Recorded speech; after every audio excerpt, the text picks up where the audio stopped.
Capítulo 10. La amistad del moñigo forzaba a veces a Daniel el mochuelo a extremar su osadía y a poner a prueba su valor. Lo malo era que el moñigo entendía que el valor de un hombre puede cambiar de la noche a la mañana como la lluvia o el viento. Hoy podía ser uno un valiente y mañana un bragazas, o a la inversa. Todo dependía de que uno se aviniera o no a realizar las mismas proezas que Roque el moñigo realizaba cada día. «Gallina el que no haga esto», les combinaba una y otra vez. Y Daniel el mochuelo y Germán el tiñoso se veían forzados a atravesar el puente por la acitara 15 centímetros de anchura o a dejarse arrastrar y hundir por la violencia del chorro para ir a reaparecer empujados por la corriente de fondo en la poza del Inglés o a cruzarse dentro del túnel con el tranvía interprovincial. Con frecuencia Daniel el mochuelo, que por otra parte no había de violentarse demasiado para imitar las proezas del moñigo, se despertaba en la alta noche sobresaltado, asiéndose crispadamente al jergón de la cama. Respiraba hondo. No estaba hundido como soñaba bajo el chorro, ni le arrastraban dando tumbos los hierros del tren, ni se había despeñado por la acitara y volaba a estrellarse contra las rocas del río. Se hallaba bien, cómodamente instalado en su cama de hierro, y de momento no había nada que temer. Desde este punto de vista suponían una paz inusitada los días de lluvia que en el valle eran frecuentes, por más que según los disconformes todo andaba patas arriba desde hacía unos años y hasta los pastos se perdían ahora, lo que no había acaecido nunca por falta de agua. Daniel el mochuelo ignoraba cuánto podía llover antes en el valle. Lo que sí aseguraba es que ahora llovía mucho, puestos a precisar 3 días de cada 5, lo que no estaba mal. Si llovía, el valle transformaba ostensiblemente su fisonomía. Las montañas asumían unos tonos sombríos y opacos, desleídos entre la bruma, mientras los prados restallaban en una reluciente y verde y casi dolorosa estridencia. El jadeo de los trenes se oía a mayor distancia y las montañas se peloteaban con sus silbidos hasta que éstos desaparecían, diluyéndose en ecos cada vez más lejanos, para terminar en una resonancia tenue e imperceptible. A veces las nubes se agarraban a las montañas y las crestas de éstas emergían como islotes solitarios en un revuelto y caótico océano gris. En el verano las tormentas no acertaban a escapar del cerco de los montes y en ocasiones no cesaba de tronar en 3 días consecutivos. Pero el pueblo ya estaba preparado para estos accesos. Con las primeras gotas salían a relucir las almadreñas y su cluac-cluac rítmico y monótono se escuchaba a toda hora en todo el valle mientras persistía el temporal. A juicio de Daniel el mochuelo, era en estos días o durante las grandes nevadas de Navidad cuando el valle encontraba su adecuada fisonomía. Era el suyo, un valle de precipitaciones, húmedo y triste, melancólico, y su languidez y apatía características desaparecían con el sol y con los horizontes dilatados y azules. Para los 3 amigos, los días de lluvia encerraban un encanto preciso y peculiar. Era el momento de los proyectos, de los recuerdos y de las recapacitaciones. No creaban, rumiaban, no accionaban, asimilaban. La charla a media voz en el pajar del mochuelo tenía la virtud de evocar en éste los dulces días invernales junto al hogar, cuando su padre le contaba la historia del profeta Daniel o su madre se reía porque él pensaba que las vacas lecheras tenían que llevar cántaras. Sentados en el heno, divisando la carretera y la vía férrea por el pequeño ventanuco frontal, Roque el moñigo, Daniel el mochuelo y Germán el tiñoso hilvanaban sus proyectos. Fue uno de estos días, y en el pajar de su casa, cuando Daniel el mochuelo adquirió una idea concreta de la fortaleza de Roque el Moñigo y de lo torturante que resultaba para un hombre no tener en el cuerpo una sola cicatriz. Ocurrió una tarde de verano, mientras la lluvia tamborileaba en el tejado de pizarra de la quesería y el valle se difuminaba bajo un cielo pesado, monótono y gris. Mas el Moñigo no se conformaba con que la evidencia de su musculatura le entrase por los ojos. «Mira, toca, toca», dijo, y flexionó el brazo, que se transformó en un manojo informe de músculos y tendones retorcidos. El mochuelo adelantó tímidamente la yema de un dedo y tocó. «Duro, ¿verdad? Ya lo creo. Pues mira aquí». Se alzó el pantaloncillo de pana hasta el muslo y tensó la pierna, que adquirió la rigidez de un garrote. «Mira, toca, toca». Y de nuevo el dedo del mochuelo, seguido a corta distancia del tiñoso, tentó aquel portentoso juego de músculos. «Más duro que el brazo, ¿no?» «Más duro». Luego se descubrió el tórax y les hizo tocar también, y contaban hasta 200, sin que el Moñigo deshinchase el pecho y tuviera que hacer una nueva inspiración. Después el Moñigo les exigió que probasen ellos. El tiñoso no resistió más que hasta 40 sin tomar aire, y el mochuelo, después de un extremoso esfuerzo que le dejó amoratado, alcanzó la cuenta de 70. A continuación, el Moñigo se tumbó boca abajo y con las palmas de las manos apoyadas en el suelo fue levantando el cuerpo una y otra vez. Al llegar a la flexión 60 lo dejó y les dijo: «No he tenido nunca la paciencia de ver las que aguanto. Anteanoche hice 328 y no quise hacer más porque me entró el sueño». El mochuelo y el tiñoso lo miraron abrumados. Aquel alarde superaba cuanto ellos hubieran podido imaginar respecto a las facultades físicas de su amigo. «A ver tú las que aguantas, mochuelo», le dijo de repente a Daniel. «Si no sé, no he probado nunca». «Prueba ahora. El caso es...».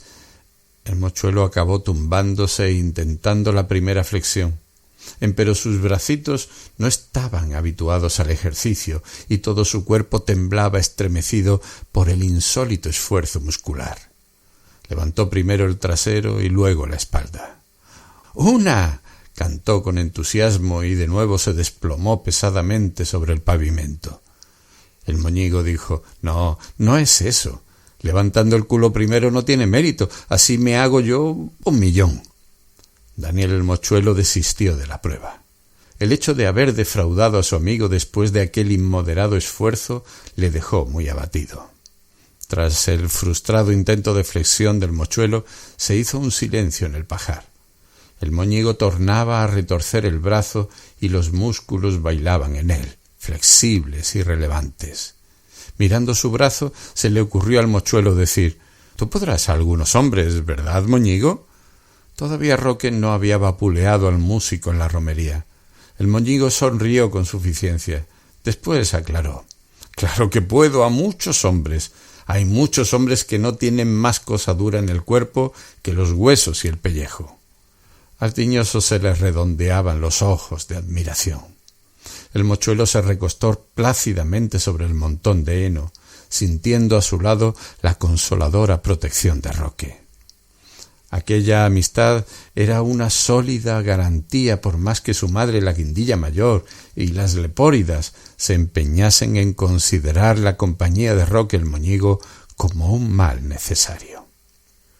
Pero la tertulia de aquella tarde acabó donde acababan siempre aquellas tertulias en el pajar de la quesería los días lluviosos: en una competencia.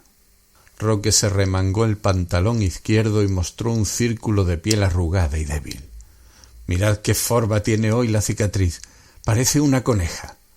El mochuelo y el tiñoso se inclinaron sobre la pierna del amigo y asintieron. «Es cierto, parece una coneja». A Daniel el mochuelo le contristó el rumbo que tomaba la conversación.